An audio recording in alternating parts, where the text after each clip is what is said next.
याद रखना, हर नारी को एहसास तो होता है, लेकिन तब तक बहुत समय चुक जाता है। वरना कभी कभी हम किसी की बातों में आकर और कुछ भी कदम उठा लेते हैं ना, और फिर क्या है, दुनिया वाले तो सब जानते हो। इसलिए याद रखना मेरे भाई बहन, किसी की बातों में आकर अपनी गृहस्थी मत बिगाड़ना। और मैं कभी कभी उन माताओं से भी निवेदन करता हूँ, अभी बेटी विवाह करके अपने ससुराल में गई है, वहाँ थोड़ा उसको सेट होने देना, वरना तुम यहाँ से उसको जो ऑनलाइन क्लास देते हो ना, और उसके चलते उस बेटी का जो बुरा होता है। मोबाइल ने बहुत कुछ अच्छा भी किया है, लेकिन इसका जो परिणाम भी, साइड इफेक्ट जो सामने आए हैं समाज के, इसलिए याद रखना, आज से 40 साल पहले की सास, जो पहले आज से 40 साल पहले बहू बन के आई थी, वो ये चाहती है, और क्योंकि बात भी सही है, जब वो बहू बन के आई थी उस समय के हालात कुछ अलग थे, तो उसके दिमाग में वही भरा हुआ है। और कहीं तो कह भी देती हैं कि महाराज क्या बताएं, हमारा प्रारब्ध ऐसा निकला कि जब हम बहू बनी थी तो सास का जमाना था, इतना डर डर के जीना पड़ता था, हर काम को 3 बार पूछना पड़ता था। अब हमने सोचा कि कोई बात नहीं, ये समय भी निकल जाएगा, भगवान की कृपा होगी, कभी हम सास बनेंगे तो हमारी भी चलेगी। लेकिन हालात ये हुई, जब हम बहू थी तब सास की चलती थी, अब हम सास बन गई तो बहू की चलती है। हम जाएं तो जाएं कहाँ, करें तो करें क्या, किसको सुना है ये बात जाके। और वो अंदर से वो गुस्सा भरा रहता है। और एक जमाना था कि दुनिया की हर बहू सास से डरती थी, अभी एक समय आ गया कि दुनिया की हर सास बहू से डरती है। भले ना कहे वो बात अलग है, वो आपकी मर्यादा है, और कहने से होगा भी क्या, सहने में फायदा है। कहो मत, सह लो जो तुम्हारा। एक भजन याद रखना, विधि का विधान जाने हानि लाभ सही है, जाहि विधि राखे राम। क्योंकि ये जो समस्या है वो एक घर की समस्या नहीं है, ये धीरे धीरे सामाजिक रूप लेती जा रही है।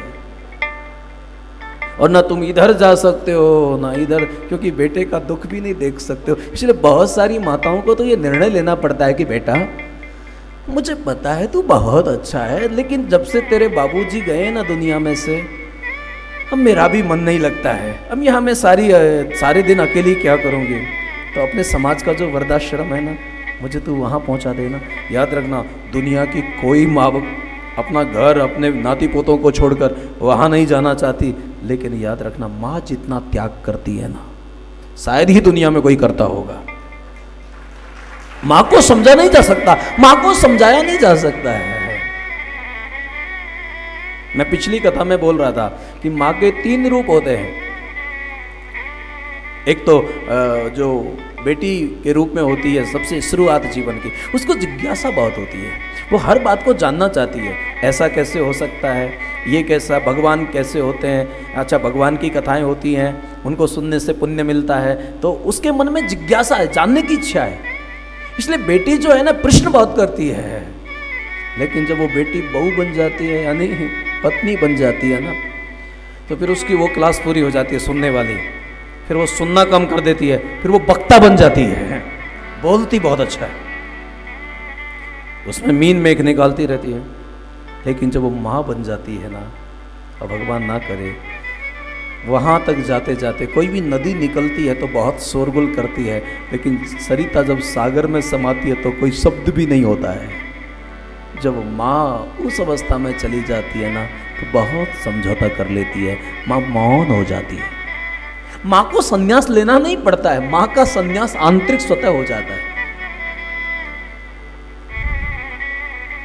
इसलिए मेरे भाई बहन, माँ को बोझ मत मानना। अगर तुम्हारे घर में तुम्हारी माँ तुम्हारे साथ रहती है तो तुम बहुत बड़े भाग्यशाली हो।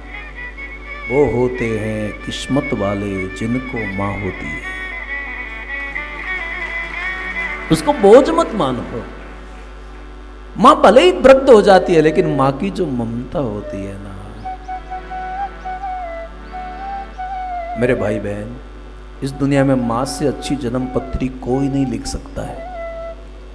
बचपने को माँ संभाल सकती है, जवानी को विचार देकर कोई महात्मा संभालता है, और जिसके जवान बचपने को माँ और जवानी को महात्मा संभाले, उसको बुढ़ापे में परमात्मा तक जाना नहीं पड़ता है। वो जहां बैठता है उसके चारों तरफ परमात्मा होता है। वो सब समझ जाएगा कि परमात्मा क्या होता है। हाँ, एक बात जरूर है, ये सती का चरित्र चल रहा है। बेटियों की भले ही परिस्थितियां कुछ भी हो, भले वो ससुराल में रहती है, लेकिन यहाँ दूर रहकर भी बेटी को अपनी माँ की बहुत चिंता होती है, वो कुछ करे या ना करे। ये जो बेटी और माँ का जो संबंध है ना, इसलिए दुनिया की हर माँ चाहती है कि उसको और कुछ हो या ना हो, भगवान उसको एक बेटी जरूर दे। क्योंकि बेटी कभी भी मिलती है ना तो रात पूरी हो जाती है, लेकिन बात पूरी नहीं होती है। बेटी और माँ का जो जीवन होता है, इससे आपको पता है ना, बहुत सारी जो अंदर भरा पड़ा रहता है ना, किसको संपत्ति को तो तिजोरी में रख सकते हो, अपनी बातों को कहाँ रखें। जिनसे उम्मीद करते हैं वही तो दुख देते हैं। जो दर्द दिया अपनों ने दिया, गैरों से शिकायत कौन करे। जो जख्म मिले फूलों से मिले, कांटों से शिकायत कौन करे।